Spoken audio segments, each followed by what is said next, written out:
자, 오늘이요. 북한 노동당 창건 80주년입니다. 이른바 쌍십절이라고 불리는데 이걸 하루 앞둔 어젯밤에 대규모 전야 행사를 열었습니다. 잠깐 그 전에 전야제 주 영상 저희가 준비했는데요.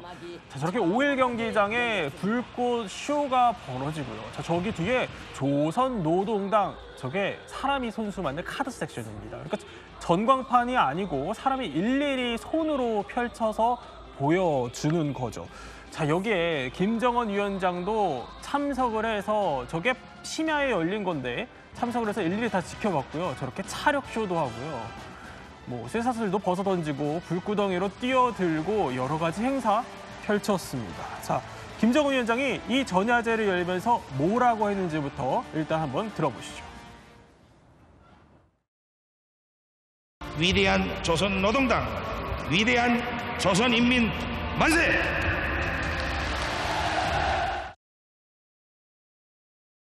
자, 인파만 봐도 어마어마합니다. 오늘 열병식에 대해서 한번 제대로 따져보기 위해서요. 전문가들 모셨는데 그 가운데 특별하게 이 베트남 대사관에서 이제 근무하셨던 탈북 외교관 한진명 서기관님 모셨습니다. 안녕하십니까? 네, 안녕하세요. 어서 오십시오. 네. 네, 그 영상 보면은 굉장히 화려해요. 김정은이 작심하고 준비한 것 같은데 과거에 열병식도 직접 참관하신 적이 있다면서요? 예, 제가 2012년 4월 15일 날에 북한 예명성에서 근무할 당시 북한의 열병식에 직접 참가를 하고 그리고 또 북한을 참관하는 많은 외교관, 초대 손님들을 외국의 초대 손님들을 초청했거든요. 네. 그런 과정 속에서 지속적으로 열병식을 바라보았습니다. 제가. 아니, 직접 보셨으니까 지금은 이제 좀 시간이 흘러서 80주년이거든요. 이 전야 행사 어떻게 보셨어요? 예. 어린이 경기장에서 진행하는 저 집단 체제를 바라보면서 관례적으로 북한은 국제사회에서 인권 문제에 대해서도 많이 이야기를 하잖아요. 그렇지만 북한이 김정은이나 김정일이나 북한의 그 집단주의적인 체제를 또 각인시키고 보여주기 위해서 김정은주의에 북한 주민들이 뭉쳐있다 이런 메시지를 주기 위해서 이 집단 체제를 준비한다고 이렇게 이야기할 수 있습니다. 좀 제대로 준비한 것 같습니다. 예, 근데 관례적으로 준비하는 겁니다. 그래요. 예. 자, 어쨌든 쌍십절 이거 분위기 한껏 끌어올리는 것 같아요. 김정은 위원장이 그야말로 초집중하고 있는 건데 박홍근 교수님, 특별히 이번이 80주년, 이 노동당 80주년 엄청난 의미라면서요? 그렇습니다. 그 노동당이라는 것이 북한 체제가 당 국가 체제죠. 그러니까 우리 같은 경우에는 국가에 내각이 있고 정부가 있어서 통제를 하는데 북한은 당이 국가를 통제하는 체제로 보시면 될 것 같고요. 그래서 노동당의 창건은 매우 중요하다. 근데 중요한 것은 이게 정말로 올해가 80주년이냐. 이것은 저를 비롯해서 이쪽 역사를 보는 사람들 입장에서는 이게 상당히 신빙성이 낮습니다. 80주년이 예, 아닐 수도 있어요. 왜냐하면은 이게 45년 10월 10일이어야 되잖아요. 북한 공산당 창당일이. 근데 10월 13일이라는 얘기가 있고 그리고 당시의 책임비서가 김일성이 아니라 김용범이라는 사람이라는 얘기가 있고요. 이걸 공식화한 것은 58년에 김일성이 45년 10월 11일을 4월 10일을 노동당 창건일로 해라라고 지시를 해서 그런 거고 고전에 56년에 이제 북한에 많이 알려진 겁니다만 8월 종파 사건이라는 게 있어서 김일성한테 뭔가 이렇게 대응하려고 하는 연합파, 소련파, 그 당시에 남노당파 같은 경우에 그걸 다 숙청한 후에 권력을 쥐고 나서 상징성을 부여했다. 여러분 잘 아시겠지만 북한의 상징성이 중요하잖아요. 그러니까 10월 10일 딱 떨어지는 숫자. 그러니까 9월 9일이 정권 창건일처럼 그런 식으로 좀 만들어졌다라는 것이 학계의 주류 학설이긴 합니다. 어떻게 보면 진짜 10월 10일이 아닐 수도 있는 거네요. 근데 최상호 기자님, 다들 예상했던 게 아니 심야에 열병식 당연히 할 줄 알았는데 열병식 아직까지도 안 열리고 있어요. 이유가 뭡니까? 여러 가지 내부적인 이유가 있겠지만 가장 중요한 것은 아무래도 기후 사정인 것 같습니다. 얼마 전까지 평양 상공에는 비가 내리고 있었고요. 그리고 지금은 약간 비가 개인 상태고 아마 열병식을 개최를 하게 되면 가장 좋은 시간대가 기후상으로 보면 오늘 밤 11시에서 1시 사이가 될 것이다 라는 게 기후 전문가들의 추측입니다. 그리고 열병식은 진행이 될 수밖에 없는 게 이미 3개월 전부터 10,000명이 넘는, 그러니까 일개 4단이 넘는 병력들과 700에서 800대의 각종 군용 차량들이 동원이 돼서 준비를 이미 하고 있었고요. 다 모여 있죠. 맞습니다. 그리고 이번 열병식에는 지상 세력뿐만 아니라 공중 세력들도 들어오게 돼 있기 때문에 예. 그들도 대기를 하고 있을 겁니다. 그래서 이 북한 열병식이라는 게 사실 뭐 단순한 군사 행사 차원을 넘어서 김정은이 하나부터 열까지 다 기획하는 종합예술 퍼포먼스다 이런 분석들이 나오고 있는데요. 자, 그러면 이번 북한 열병식 잠시 뒤에 열릴 텐데 하이라이트가 뭘지부터 한번 파악해 보겠습니다. 자, 첫 번째는 이겁니다. 미리 보는 북한 열병식. 그러니까 야간에 열린다는 겁니다. 박홍근 교수님. 예. 이번에도 또 밤에 열 걸로 보여요? 김정은 시기에 들어서 이번까지 열병식이 15번째인데 이게 2020년 이후부터는 열병식이 야간에 열렸습니다. 뭐 6시, 9시, 12시 시간은 조금씩 다르긴 한데 네. 해가 진 밤에 열려서 주로 하죠. 뭐 여러 가지 이유가 있겠습니다만 아무래도 밤에 하면 집중도가 높습니다. 그러니까 보여주는 또 이게 화려한 조명 나오긴 합니다만 화려한 조명부터 저런 불꽃을 활용한 거, 드론을 활용한 쇼 이제 그런 걸 통해서 다른 껌껌한 중에 저런 것들이 보이는 게 훨씬 더 지금도 나옵니다만 집중도가 높고 또 상징적인 효과가 매우 크기 때문에 의도적으로 저렇게 하고 있다. 또 저렇게 되면 보기 싫은 건 좀 안 보여줄 수도 있는 거고요. 이제 그런 면에서의 효과를 좀 극대화하고 있다라고 그렇게 보이는데 네. 뭐 어떻게 보면 평양 시대의 밝은 날에 하면 아무리 잘 포장을 했듯 낙후된 모습들이 이미 여기저기 좀 보이거든요. 물론 그렇기 때문에 북한이 더 이상 이것을 생중계하지는 않고 네. 녹화 중계를 해서 자신들이 혹시 나타날 실수 같은 것들을 다 빼버리고 한다. 근데 이번에는 과연 그 비가 올 가능성이 좀 있기 때문에 저 정도의 큰 효과를 볼 수 있을지는 조금 의문시 되는 부분이 없지 않아 있습니다. 한석기 기자님 예. 북한에 계셨을 때는 밤에 안 했죠? 북한에 있을 때는 밤에 진행하지 않았어요. 그러니까 이례적으로 김정은 정권에 들어와서 이례적으로 밤에 진행을 했거든요. 그것은 제 생각에는 김정은이가 북한 주민들에게 좀 더 다가가고 네. 또 혈연적인 관계를 강조하고 싶어 하거든요. 그래서 제가 그때 생각하기는 북한 주민들이 그 무더운 날씨니까 그걸 참작을 해서 야간에 진행하지 않았나 이렇게 저는 그때 분석을 했습니다. 아니 그럼 북한 주민들한테는 열병식 이 퍼레이드 자체가 어떤 의미입니까? 이게 북한의 국력을, 그러니까 애국심을 거치하는 그런 행위거든요. 예. 그러니까 북한 주민들은 열병식을 바라보면서 김정은이를 위시하는 그 북한이 그러니까 세계 강대국이다, 군사 강국이다 이런 측면에서 인식하고 있습니다. 그렇군요. 그리고 또 빠질 수 없는 장면 중에 하나가 태상호 기자님. 바로 군인들이 행진하는 거잖아요. 지금 열병식 잠시 뒤에 보여드릴 텐데 자 저렇게요. 저 보면은 오와 열을 아주 잘 맞춰가지고 그야말로 군인들이 한 걸음에 걷는 걸 보여드리고 있는데 이 걸음새가 좀 특이하다고요? 예, 뭐 저 걸음걸이를 우리가 흔히 구스 스텝, 거위의 걸음걸이와 비슷하다라고 거위요? 예, 이야기를 하는데 다른 동부권 혹은 비서방권 국가들도 사실은 저런 식의 걸음을 걷는 군대들이 많습니다. 그리고 군대가 저런 식으로 걷는 걸 보여주는 게 우리가 얼마만큼 절도가 돼 있고 그리고 사실 저렇게 걸으면은 예. 무릎과 인체에 굉장히 많은 부담이 오거든요. 그렇죠. 그런데 우리 군은 워낙에 막강하기 때문에 그 어떤 신체의 고난도 이겨낼 수 있다라는 것을 대외적으로 과시할 수 있는 거죠. 그래서 저런 식으로 걷는 거고 아까 우리가 약간 이야기했던 야간에 열리는 거에 대해서 군사적인 측면으로 살짝만 말씀드리면 북한은 대대적으로 열병식에 전력화돼 있는 무기와 전력화되지 않은 지금 개발 중인 무기를 보여주는 경우가 많습니다. 그래서 숨겨야 되는 부분이 있는데 그것들을 야간에는 자신들이 원하는 대로 약간 보안을 유지하면서 숨길 수 있기 때문이다라는 군사적인 해석도 있습니다. 근데 지금 저게 2018년이고 근데 저희 연출진이 한번 찾아보니까 2020년 저 때는 2018년에 비해서 다리 높이가 조금 낮아졌다는 얘기가 있네요. 맞습니다. 이 북한군의 행진 방식이 시대마다 약간씩 변화가 있는데 네. 그것도 아마도 최고 지도자가 자신이 원하는 대로 이 군을 통수를 할 수 있기 때문에 발 높이를 어느 정도로 해라 이런 걸 아마 지령을 내렸을 것 같고요. 북한군은 구스 스텝이긴 하지만 이들은 튀는 듯한 구스 스텝이라고 좀 특이한 발걸음을 하고 있습니다. 아니 그런데 서기관님 저렇게 하려고 그러면 어느 정도로 훈련해야 되는 거예요? 저렇게 훈련을 하려면 예. 우선 그 평양에 오기 전에 한 자기네 군단급에서 석 달 정도 훈련을 합니다. 지방에서. 네. 그리고 그 참가하는 모든 군인들을 평양시로 다시 다 집합을 하거든요. 3개월 전에. 그래서 제가 알기로는 미리 비행장에서 훈련을 하다가 그다음에 이제 예행 훈련을 많이 합니다. 하고 제 생각에는 이전에 벌써 김일성 광장을 두세 번 통과했을 겁니다. 그리고 지금 이제 앞으로 이제 행사를 진행하면서 그 당일날에 행사에서 자기들이 그 위세를 뽐내는 거죠. 아니 태기자님 그런데 꼭 이제 군대에서 저런 거 훈련 받다 보면 한두 명씩 틀리는 경우들이 생기는데 열병식 때 보면은 굉장히 스텝을 잘 맞춰서 걷거든요. 예. 훈련이 굉장히 고강도였을 것 같아요. 예, 말씀하신 대로 3개월 동안 집단적으로 훈련을 받다 보니까 물론 처음에 병력들 중에 수준의 차이는 있습니다. 그런데 뭐 서방세계 국가들이랑 우리 군 같은 경우엔 그래도 그들을 능력치를 키워서 같이 데리고 가거나 정 안 되면은 배제하고 원 부대로 돌려보내는데 북한 같은 경우에는 이게 확실한지는 모르겠으나 들리는 소문에 의하면은 만약에 뽑혀서 왔는데 능력치가 안 돼서 열병식에 해를 가할 것 같다라고 하면은 철칙까지 당할 수 있다. 그러니까 그냥 원대 복귀 정도가 예. 아니라 상당히 큰 개인적인 문제가 생길 수 있다라고 합니다.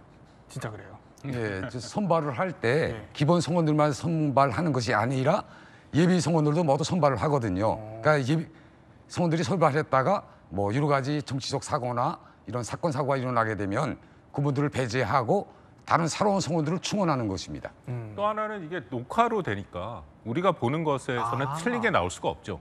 틀린 걸 잡아내니까. 그렇죠. 현장에서는 아무래도 사람의 인간의 실수가 있을 수 있고 그리고 녹화로 시작이 된 게 제가 정확히 몇 년도인가 기억이 안 나는데 그 당시 땅크라고 불리죠. 탱크가 가다가 하나 중간에서 열을 이탈한 적이 있어요. 그래요? 그 전에까지만 해도 이게 생방송으로 하다가 네. 그러니까 북한의 특징은 수령은 무엇소등이다. 절대로 틀리면 안 된다라는 그런 일종의 극장 국가인데 그런 실수가 나오니까 그다음부터는 녹화로 시작을 한 거죠. 자, 저렇게 뭐 구스 스텝이 또 관심이라면 김정은이 이번에 어떤 복장, 어떤 차림새로 나올지도 관심이에요. 그렇습니다. 매번 거기에 컨셉, 우리로 따지면 컨셉에 맞춰서 옷을 입고 나왔는데 예를 네. 들어서 2022년에는 하얀색 그 장군복이죠. 그것도 김일성이 입었던 거고 그리고 대장군 견장 나옵니다만 왼쪽에 있는 저 장면이고요.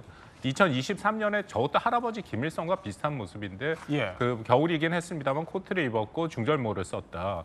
이번에는 과연 어떤 복장으로 나올 것이냐. 이게 어저께 나왔던 능라도 5.1 경기장에서 약간의 우리가 힌트를 얻을 수 있는데 네. 그 당시에는 이제 넥타이를 메고 또 이제 정상 국가인 양 한 모습을 연출해서 나왔죠.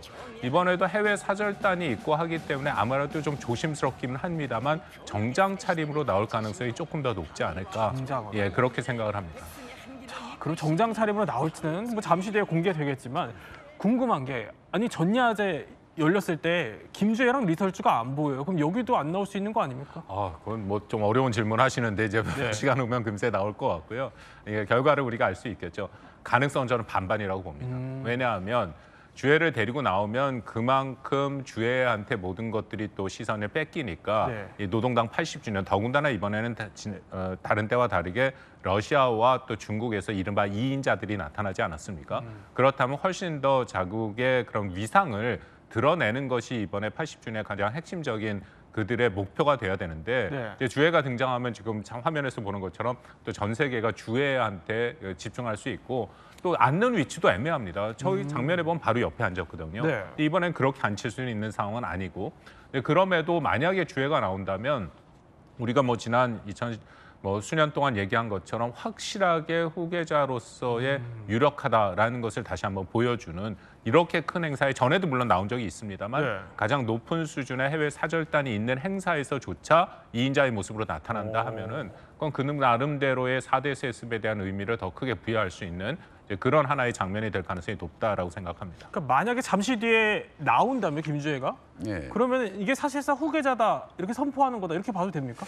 저는 좀 의견을 달리 하는데요. 예. 그것은 지금 대북 전문가들 속에 김주애가 후계자가 아니다. 이런 두 개의 의견이 나눠지고 있어요. 근데 제 개인적 의견으로서는 김주애는 그러니까 북한 내부를 홍보하기 위한 이런 전제라고 생각을 합니다. 그러니까 대외적으로 김주애를 홍보하기보다는 네. 북한 내부에서 북한 주민들을 대상으로 하는 홍보 대상이다. 이미지 연출용. 예, 왜 그러나 김정은이가 세습을 하면서 굉장히 트라우마를 많이 겪었거든요.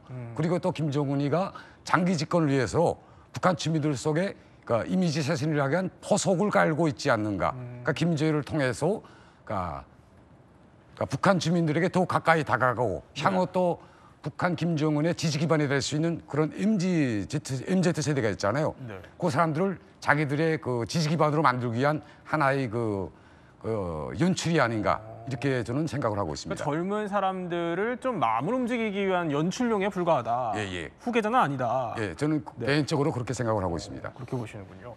자, 그러면 미리 보는 열병식 한번 두 번째 포인트 살펴보겠습니다. 두 번째는 당연히 이걸 빼놓을 수 없겠죠. 바로 무기 퍼레이드입니다. 자, 이번에 태상훈 기자님, 뭐가 나올지 제일 관심인 게 ICBM 화성 20형 이거 나올 거다 이런 얘기가 많네요. 예, 많은 언론에서 그 관련 이야기가 나오고 있는데 예. 아무래도 최신형 ICBM이기 때문에 그런 이야기가 나온다라고 저는 생각을 합니다. 화성 19형을 뒤은 화성 20형은 고체 연료 추진 방식이고요. 네. 그렇기 때문에 기존의 액체 연료 추진 방식에 비해서는 발사하는 데 드는 시간이 비약적으로 적어요. 즉 한미 연합 당국이 대응하는 시간도 좀 작을 수밖에 없다. 그래서 발전된 방식의 ICBM이고 많은 분들은 괴물 ICBM일 것이다. 네. 그래서 탄두의 중량이 약 4에서 5톤 정도 될 것이다. 그리고 화성 19보다 더 커질 거라고 이야기하시는 분들이 있는데 전문가들은 어떻게 평가를 하냐 하면은 기존에 그러니까 얼마 전에 사실은 그 추진 연소 테스트를 해서 네. 관계자들을 표창을 한 적도 있습니다.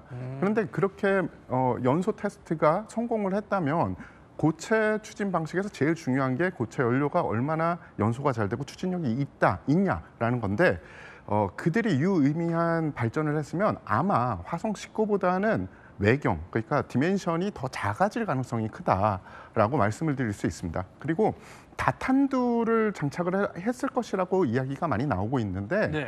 아직까지는 북한이 다탄두를 할 수 있는 기술력을 보유하고 있다라는 이 합리적인 증거가 나온 적이 없습니다.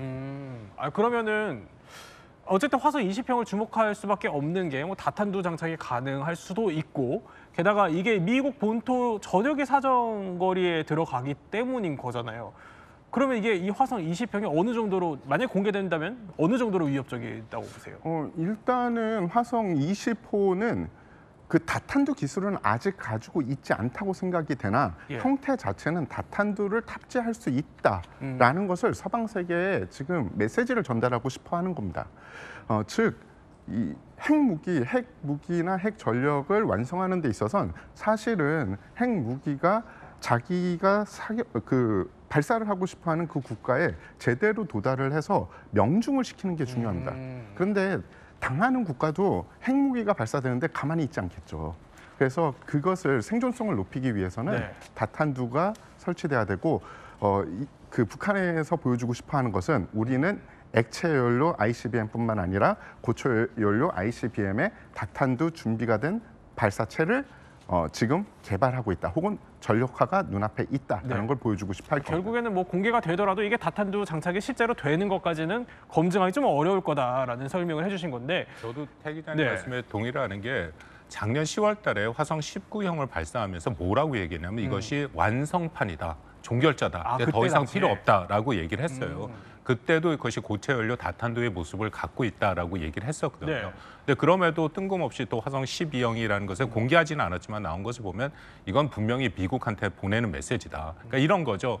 만약에 우리를 말리지 않고 북한이 원하는 핵 군축 협상하지 않으면 네. 자신들은 더 다종화된 대륙간 탄도 미사일로 미 본토에 대한 위협을 높일 테니까 일종의 우리들을 말려라. 이제 그런 의미가 저는 더 크다라고 생각합니다. 군사적 기술력보다는 협상용으로 그냥 내놓은 거다. 상징성을 더 그만큼 부여하겠다라는 거겠죠. 그러면 또 하나 공개 가능성으로 거론되는 무기가 있어요. 뭐냐면 ICBM 얘기를 해봤다면 이번에는 신형 SLBM이라는 겁니다. 자, 저렇게 이게 얼마 전에 열린 무장 전시회인데 이걸 공개해서 이게 어떤 무기입니까?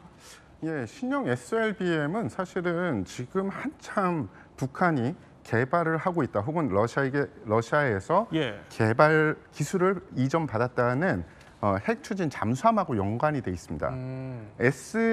많은 분들이 어떤 식으로 이야기를 하냐면 SLBM을 발사할 수 있는 핵 잠수함을 가져야지 비로소 핵 무력의 완벽한 완성이 된다라는 거고요. 네. 즉 북한이 만약에 이것을 보여준다, 이번 열병식에서 보여준다라는 것은 어떤 함의를 가지고 있냐면 미국뿐만 아니라 미국의 서방 친구들도 당신들도 안전할 수 없어. 그리고 우리가 핵 무력을 가지고 있다는 것을 당신들은 인정할 수밖에 없을 거야라는 그런 메시지를 전달하려고 할 겁니다. 그렇군요. 이렇게 뭐 ICBM, SLBM까지 살펴봤지만 방홍규 교수님, 그래도 이게 미국을 직접적으로 위협하는 것들이라고 하면 우리나라, 그러니까 대남 위협을 하는 미사일도 이번에 공개될 수 있다는 얘기가 있어요. 정확하게 보신 게 오히려 미국에 대한 타격 능력은 아직 검증이 안 됐습니다. 예. 그리고 트럼프 행정부 들어서서 훨씬 더 강화된 뭐 그 골든덤이라고 불리는 미사일 방어 체제 또 핵무기 현대화 작업을 중국을 상대로 하고 있거든요. 예. 그러니까 그만큼 확실히 북한에 대한 핵 억제 능력이 강해지는데 중요한 것은 우리에 대한 타격 능력은 분명히 있다. 실전 배치가 됐다. 뭐 예를 들어서 신형 극초음속 미사일이라든지 지대공 미사일, 함대지 순항 미사일 같은 것들이 나오는데요. 이 중에 걱정되는 것 중에 하나가 신형 극초음속 미사일. 이른바 이제 KN 계열이라 해서 저거요? KN 23, 뭐 24, 25가 있는데 예. 아마도 23 이건 러시아 우크라이나 전쟁에 수출해서 썼던 거거든요. 여기에 극초음속의 활도탄 그 활공 탄두를 다는 형태가 되면 네. 한국이 이것을 막기가 굉장히 까다롭고 그것이 안 달리다 하더라도 이미 KN 23, 24, 25는 예. 핵을 탑재할 수 있는 능력이 있다라고 생각하는 것이 맞고 실전 배치가 됐다라는 것이죠. 그렇기 때문에 사실 미국 본토에 대한 위협보다는 한국에 대한 위협은 이건 준비된 실존적 위협이다. 거기에 대한 우리 대응이 매우 시급한 것은 맞습니다. 아니 그러니까 이번에 아까 잠깐 지나갔던 화성 11마, 저게 극초음속 탄두로 장착한 거라는 거잖아요. 이게 단거리 미사일로. 맞습니다. 이게 우리나라에 들어오면 정말로 못 잡아요? 이게 미사일 무기 체계가 어떤 것은 잡을 수 있고 어떤 것은 잡을 수 없다라고 딱 이야기하기는 힘드나 예. 지금 우리가 대비하고 있는 그러니까 한미 연합 전력이 대비하고 있는 미사일 체계는 사실은 저런 활강체를 가진 극초음속 미사일은 아닙니다. 그렇기 때문에 못 잡는다는 말씀은 드리기 힘드나 예. 어려움은 많이 겪을 수 있다라고 말씀을 드릴 수 어렵다. 있습니다. 그러니까 이런 거죠. 다양한 미사일을 가질수록 우리가 예. 이제 흔히 플랫폼을 다양화한다라고 얘기를 하면 거기에 대한 우리가 대응하는 전력들이 더 필요한 거고 그러면 비용이 그만큼 많이 들고 우리가 참지해야 하고 식별해서 요격해야 할 그 숫자가 늘어난다. 그러니까 그만큼 우리한테 부담을 주겠다라는 것은 분명해 보입니다. 또 하나 주목해야 될 게 이렇게 뭐 육지, 뭐 지상에서의 도발이 있다면 해상 도발도 우리가 염두를 해야 될 텐데 바로 북한이 핵 어뢰라고 주장하는 해일, 이게 과거에도 열병식에서 공개가 됐었는데 자 저거요. 이번에도 저걸 또 개량한 버전이 나올 수 있다는 얘기가 있어요. 예, 뭐 수중 핵 드론 혹은 수중 핵 어뢰라고 불리는데 예. 비슷한 러시아 무기 체계를 북한에서 자체적으로 개발했다라고 주장하는 무기 체계입니다. 2012년부터 개발을 했고 그 이후에 저런 식으로 열병식에서 공개를 했고요. 그리고 이 무기 체계의 목적이라면은 사실은 우리가 이제 전쟁이 이 땅에서 다시 벌어지면 미군이나 아니면은 유엔의 중원 세력들이 이 땅으로 들어오지 않습니까? 그들이 전개하려면 필요한 것 중에 하나가 부두인데 항구인데 그 항구 쪽에 만약에 저런 무기 체계가 발사가 되면 네. 한동안은 그 항구를 사용하기가 힘듭니다. 그렇군요. 이렇게 해일까지 짚어봤는데 한석규 의원님, 예. 북한은 어쨌든 이거 어마어마한 무기고 뭐 상당하다 이렇게 자랑을 해요. 근데 이거 고지고대로 우리가 믿어도 되는 겁니까? 믿는 것보다는 북한이 과시하는 측면이 더 많다고 생각을 합니다. 그래서 북한이 이렇게 가시적인 무기들을 많이 내놓는 것은 주자는 메시지가 뚜렷하거든요. 네. 그러니까 정확히 대미 메시지를 주자는 것입니다. 그래서 미국에 더 많은 협상 카드를 가져가기 위한 그런 의도로서 이런 현대적인 무기들을 더 내놓지 않나 이렇게 생각을 하고 있습니다. 그러니까 결국에는 뭐 재원까지는 더 따져봐야겠지만 협상용 카드일 가능성이 크다라고 하신 겁니다. 예, 그래도 우리가 또 예의를 주시해야겠죠. 그러면 다음 주목할 포인트 한번 살펴보겠습니다. 자, 미리 보는 북한 열병식 마지막은 외교 퍼레이드라는 겁니다. 어제 김정은 위원장이 열병식에 앞서서 전야제를 직접 주재하고요. 주민들과 외국 귀빈들을 한데 불러 모아서 저렇게 꽉 채웠습니다. 5일 경기장을. 저기서 한 메시지부터 일단 들어보시죠. 우리 당을 지지해주는 인민을 믿고 인민과 항상 일심일체가 되어 반드시 이 나라를 더욱 풍요하고 아름답게 가꾸고 세상에서 제일 훌륭한 사회주의 낙원으로 일도 세울 것입니다. 자, 박 교수님, 일단 뭐 전야제는 저거는 주민들 불러놓고 하는 거니까 저기서 대내결석 주장한 건 맞지만 이제 열병식 이 자리에서 트럼프랑 이제 만나고 싶어 하잖아요, 김정은이. 대미 메시지 어떻게 낼 것 같아요? 글쎄요, 과연 연설을 할지 그것도 저희가 한 반반 정도로 판단이 됩니다. 왜냐하면 15번, 이번까지 포함해서 예. 열병식 중에 김정은이 직접 연설한 게 한 5번 정도 되거든요. 그래요? 그리고 저는 좀 조심스럽긴 합니다만 그간에 워낙 김정은이 자기 하고 싶은 얘기를 다 했어요. 예를 들어서 9월 21일 날 그 최고인민회의에서 대남 대미 메시지를 거의 40분가량 길게 다 하고 싶은 얘기 했고 네. 그리고 어저께도 또 얘기를 했고 그래서 과연 외교 사절단이 있는 데서 얘기를 할 것이냐라는 생각이 있고 또 하나는 만약 하면 결국은 반미 얘기를 해야 되고 반미 서방을 이제 비난을 하고 일종의 신냉전의 진영주의를 얘기해야 되는데 거기에 대해서는 중국이 굉장히 불편하게 또 생각을 합니다. 러시아도 있고 또 베트남도 있고 네. 베트남이나 뭐 중국 같은 경우에는 중국은 뭐 좀 별개로 하지만 미국과의 관계도 좀 생각을 해야 되는 그런 국가들이잖아요. 러시아도 러우 전쟁을 하려면 미국과의 관계를 생각해야 되는데 그런 국가들 앞에서 노골적으로 어떤 반미를 얘기하기는 쉽진 않다. 그렇다고 또 적대적 두 국가론 한국에 대해서는 비난을 할 그 가능성은 좀 여전히 열려 있긴 하지만 네. 그런 것보다는 조금 더 어저께 보여준 것처럼 일반적으로 그냥 북한에서 당이라는 게 도대체 무슨 의미냐 어머니 당이다 하니까 북한 인민에 대한 얘기 그리고 당의 중요성 네. 그러니까 자신들이 더 힘을 모아서 같이 가자 이제 그런 메시지가 좀 전달될 가능성이 크지 않을까 연설을 한다면 그렇게 생각합니다. 근데 박 교수님, 중국과 러시아 2인자가 어쨌든 평양으로 왔거든요. 근데 그냥 일반적인 시각에서 궁금한 거는 김정은이 직접 갔잖아요. 베이징까지 가서天安문 막루까지 올랐는데 시진핑이랑 푸틴은 직접 못 왔어요? 그러니까 그만큼 왜냐하면 시진핑이랑 푸틴 같은 경우에 왔다 갔고 이미 그러니까 뭐 작년에 오긴 했습니다만 그런 식으로 방문을 했고 그리고 시진핑 같은 경우에도 이번에 또 에이펙을 오는데 한 달 사이에 남한과 북한을 다 올 수는 없죠. 그러니까 그런 모든 것들을 다 고민을 해서 나름대로 2인자를 보냈고 그 2인자 특히 리창 총리가 온 것은 16년 만인가요? 그만큼 또 나름 그 확실하게 성의는 보여주고 있다라는 것은 분명해 보입니다. 그래서 이 열병식은 역대 어떤 열병식보다는 굉장히 높은 수준의 그런 2인자 외국 정도면? 사절단이 온 것은 분명한 거죠. 그렇군요.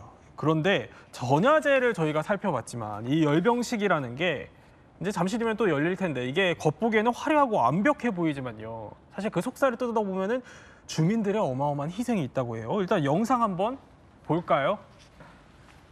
자, 이게 2015년에 당 창건 70주년입니다. 그러니까 10년 전이죠. 저때 저민들이 저렇게 동원이 되고 있는데 비가 많이 내리는 장면입니다. 저 때도 비가 왔었어요.